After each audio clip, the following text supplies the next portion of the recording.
One of the things I'm going to ask you about, so you've had two major successes. A, throwing that 20th anniversary, not getting a sword stuck through your head, but also the 500th member. And a year is not a long time to, as you know, build programs, put them in place, and move them forward. Are there programs that you helped? You talked about changing the bylaws as well. What were some of those very specific changes to the org structure? Well, at the time, we were really considering, do we put a president-elect position in place so we do have the president role well understood. So that was something we were working on. Did that happen during your term? I can't remember if it was at the end of my term or the next term, which was Gary Herkins. But you still did the planning for that and started to get that in place? Yeah, sometimes things don't get finished in one term, or we talk about it and then it finally comes to fruition. But yeah, I can't remember which term it was. That's fantastic. Yeah, and we won't mention any other politics here because I had a couple of president names that just went through my head that are currently in our national office. What were one of the most challenging things that you faced during your presidency? Well, trying to keep membership up and volunteer. Membership retention. So one of the things, the chapter, we established a chapter pin. It was in the shape of a New York State shape, and we had a star where Rochester was. And I established a process where at every luncheon or dinner meeting, I went around to each table and said, if you wore your pin, your name could be placed into a drawing for a free meeting, the next free meeting, not the annual conference, but the next free month meeting. Right. So we did that for many months. And I got to meet a lot of people. So even up to today, people will remember my name from back then. And, I don't really remember your name. And it's because I met so many people when I went to each table, introduced myself, and recognized they're wearing their pin, put their name in the drawing. So month after month, we could see, first of all, attendance improved. Yes. I think through that, maybe we got even more volunteers, because that was another difficult thing to get volunteers. And then eventually people were wearing their pins more often. I still have my pin. I know it's in with my PMI pin too.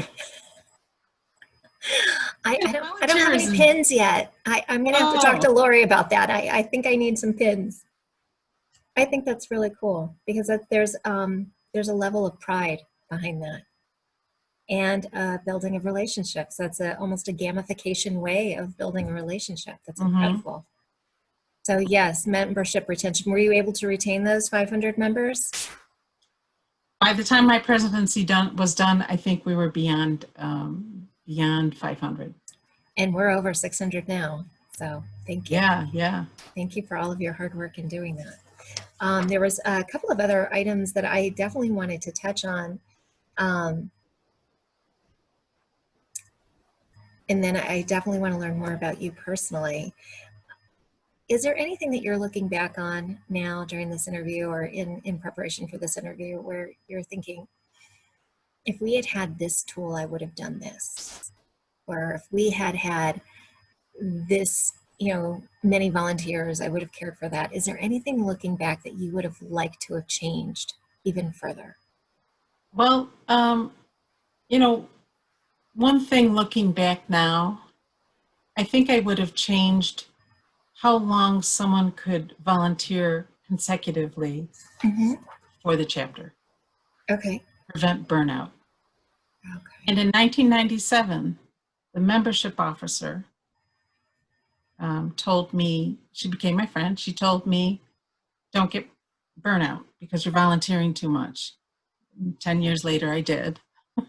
So, I think I would limit how long somebody can volunteer, whether they need to take a year off in between or realize how many organizations they volunteer for.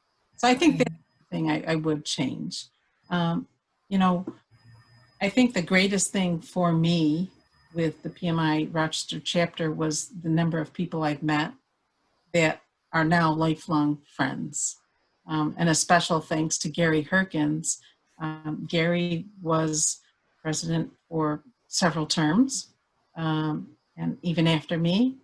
And through our friendship, he taught me.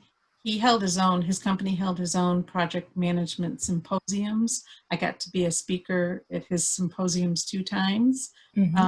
And, as the president and being president-elect at the time, we got to go to the National Congress conference.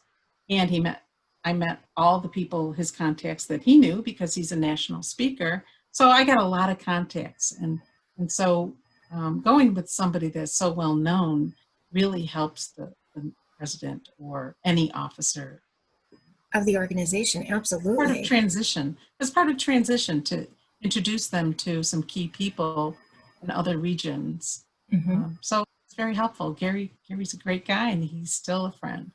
That is fantastic. And one of the things that I keep hearing that is a common theme, and I think we talked about this in the beginning too, is the relationship building that occurs, both personally and then organizationally, and how it really just gives folks a group to come to, and it's letting everybody know, no, you're not in isolation. You build this project with a team.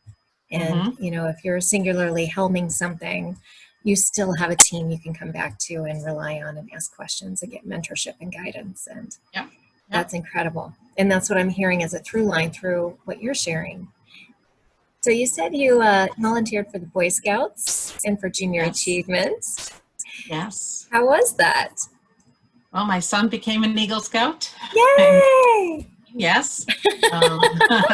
It was a lot of work, but, and then, volunteering for other organizations. Right now, my only membership is with the PMI Rochester chapter and the Rochester Women's Network.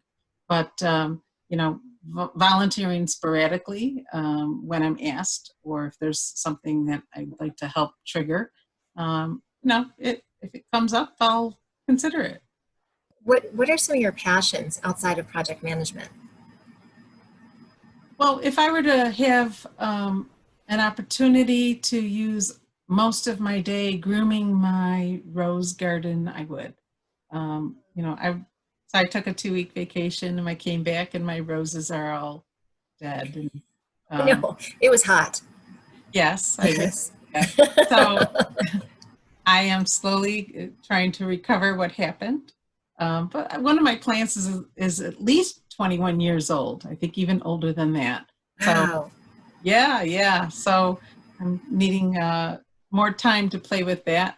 And of course, I love to go boating and fishing with my family. So there's always some activity that I'd like to do. And for me, being new to this area, I hear a lot about the boating opportunities, especially on all of our lakes, and how just incredible that this area is and everything that can be done in it. So gardening, boating, and fishing, and mother extraordinaire.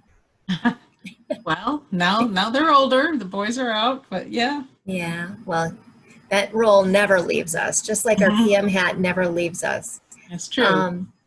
So with that, there's obviously a common thread between being a mom and running a household and being a full-time worker and having passions outside of that. And there's always a project management theme. So when you formally approach them, what is the value that you feel is most intrinsic that you bring and that you want to see? What's that through line for you as a project manager? Well, I'd like to focus on what is my specialty? What can I do that is different than what someone else can do on the project team? Now, not ignore titles, because titles don't mean you do just that role. So I like to plan and manage a project to the point that what is delivered is what they expected. not what we expected as the people putting the project together. It's what the end user, the customer, is going to, what they really expected. So I think that's my forte. Understanding and delivering on expectations. Yeah. Okay. Just managing the project is the best you can, and using the team, because they're the people that know the issues that's going on with the project that you need to understand and communicate, and so it's being the servant leader. Okay. Recognizing the skill sets you have on the team and how to engage and utilize those and encourage and empower those. Mm-hmm. Right?